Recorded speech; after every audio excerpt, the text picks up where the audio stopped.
اگر بیوی ازدواجی تعلق قائم نہ کرنے دے تو اس صورت میں کیا حکم ہے؟ جی صبر کریں. ہاں جی، وہ حدیثیں جو ہے نا جو آپ کو یہ علماء سنا رہے ہیں کہ جی وہ یہ اللہ سے ڈریں. سرکمسٹانسز ان تمام چیزوں کو آپ نے دیکھنا ہے. آپ نے اپنی عورتوں کے ساتھ جو کچھ کیا ہوا ہے، جتنی ذمہ داریاں ان کے اوپر ڈالی ہیں، سب سے بڑا عذاب تو آپ نے اپنے ماں باپ ان کے اوپر نازل کیے ہوئے ہیں. اسلام میں کہاں پہ ساس سسر کا رشتہ ہے؟ کوئی ضعیف حدیث ہی مجھے دکھا دیں. اس کے بعد آپ صرف اتنی مہربانی کیا کریں کہ وہ آپ کو اپنے ساتھ کمرے میں سونے دیتی ہیں. جس عذاب کے اندر آپ نے ان کو مبتلا کیا ہوا ہے، نندوں کے عذاب کے اندر، ساس سسر کے عذاب کے اندر. میرے بھائی لوگ مجھے کہتے ہیں جی آپ اس کے اوپر کوئی ویڈیو، کہاں سے ویڈیو ریکارڈ کراؤں؟ کوئی ضعیف روایت بھی موجود نہیں ہے، نہ کوئی آیت ہے ساس سسر کے رشتے کے اوپر. ماں باپ کا ذکر ہے جہاں پہ بھی ہے، تو وہ ماں باپ تو آپ کے ہیں نا، آپ کی بیوی کے تو نہیں ہے. اس نے اپنے ماں باپ کی خدمت کرنی ہے، آپ کے ماں باپ کی تو نہیں کرنی. اسلام میں تو یہی ہوتا تھا، جیسے ہی کوئی شادی ہوتی تھی وہ الگ فیملی شفٹ ہو جاتی تھی. ظاہر اس زمانے میں مکان تو نہیں لینا پڑتا تھا، ایک خیمے ہی لگتا تھا نا، ضرورتیں بھی بڑی محدود تھی نا. آج کل یہ جوائنٹ فیملی سسٹم، سب سے بڑی مصیبت تو یہ بنی ہوئی ہے. الگ ہوں، لیکن الگ ہونے کا مطلب یہ نہیں کہ آپ اپنے ماں باپ کو سڑنے کے لیے چھوڑ دیں گے. وہ توحید کے بعد سب سے بڑا حق آپ کے ماں باپ کا ہے آپ کے اوپر. وہ آپ کے اوپر حق ہے، آپ نے ان کو لک آفٹر کرنا ہے. بیمار ہو جائے تو دوائی لے کے دینی ہے، ان کے کھانے پینے کا اہتمام کرنا ہے سبسسٹنس لیول کے اوپر جتنا کر سکتے ہیں. لیکن بیویوں کے اوپر جو آپ نے نوکرانی ان کو بنا کے رکھا ہوا ہے اور نندے ان کے اوپر سوار ہوئی ہوئی ہیں، وہ آ کے ایک مہینہ رہ کے جاتی ہیں وہاں پہ، ان کے بچوں کے برتن اور کپڑے تک بھی پھر آپ کی بیویاں دھوتی ہیں. یہ کون سا انصاف ہو رہا ہے؟ اس کے بعد آپ یہ کہیں گے جی بیوی نزدیک نہیں لگنا، لتر نہ لا کے مارے تو آپ نے کیا کیا بیویوں کے ساتھ؟ پوری دن کی تھکی ہوئی عورت، یقین کریں ایک عورت بیمار حالت میں بھی پورے گھر کو سنبھالتی ہے، بچوں کو اسکول بھیجتی ہے، خامن کا ناشتہ کھانا یہ سارا کپڑے سب اہتمام کرتی ہے، اور پوری فیملی مل کے ایک بیمار عورت کو نہیں سنبھال سکتی. یہ آپ فرق دیکھ لیں.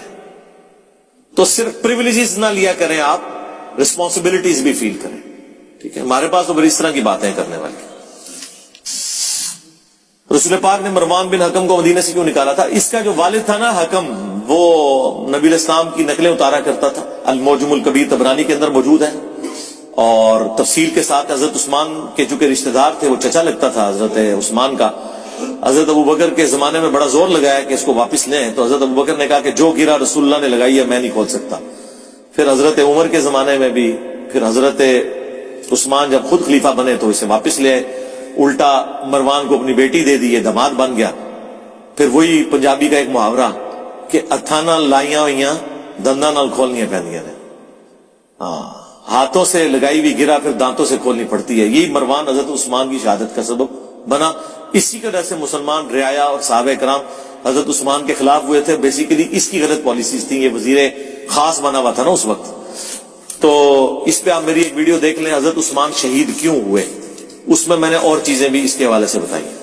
غوث کتب ابدال کے نام کس نے رکھے ہیں؟ کہانیاں ہیں، ٹائم قیمتی ہے. بائبل پر عمل کرنے کا قرآن میں مسلمانوں کو حکم ہے، تو مسلمان بائبل پر عمل کریں. کہاں جی کس آیت کے اندر حکم ہے کہ بائبل کے اوپر عمل کرو مسلمانوں کو؟ قرآن تو یہ کہتا ہے کہ اگلی کتابوں کے اوپر مہیمن ہے، یہ کتاب نگہبان ہے. قرآن تو کہتا ہے اگلی کتابیں ٹیمپر ہوئی ہیں سوائے ان باتوں کے جو قرآن کے مطابق ہیں. اچھا، باقی وہ کہہ رہے ہیں جی اس میں سورۃ البقرہ کی آیت نمبر 136 میں حکم ہوا ہے. جی یہ قرآن ہے، اور ابھی سورہ البقرہ کی آیت نمبر 136 کھول کے آپ کو اس کا فارم بھی سمجھا دیتے کہ وہ کیا بات ہوئی ہے. قرآن میں جہاں کہیں بھی یہ ذکر ہوگا تو وہ ان باتوں کے ساتھ ہے جہاں پہ باقی ساری کی ساری چیزیں جسٹیفائی ہو رہی ہیں.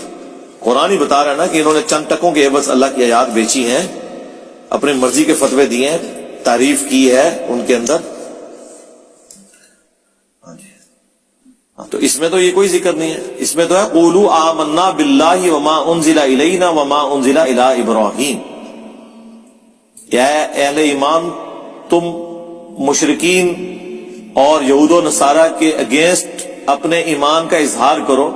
وہ تو چند پیغمبروں کو مانتے ہیں, بعض کا انکار کرتے ہیں. مشرکین عرب تو مانتے ہی نہیں تھے. حضرت ابراہیم کو بھی اپنے جد امجد کے طور پہ مانتے تھے, پیغمبر کے طور پہ نہیں.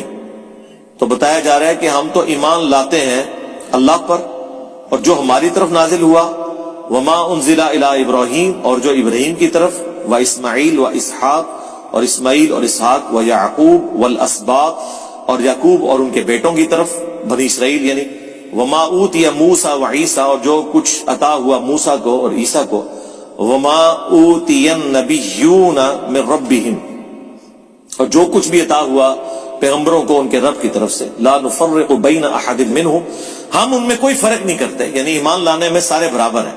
وَنَحْنُ لَهُ مُسْلِمُونَ, اور ہم اسی کے لیے سر تسلیم. یہ تو ایمان کا ذکر ہے کہ آپ نے فرشتوں پر ایمان, کتابوں پر ایمان لانا ہے.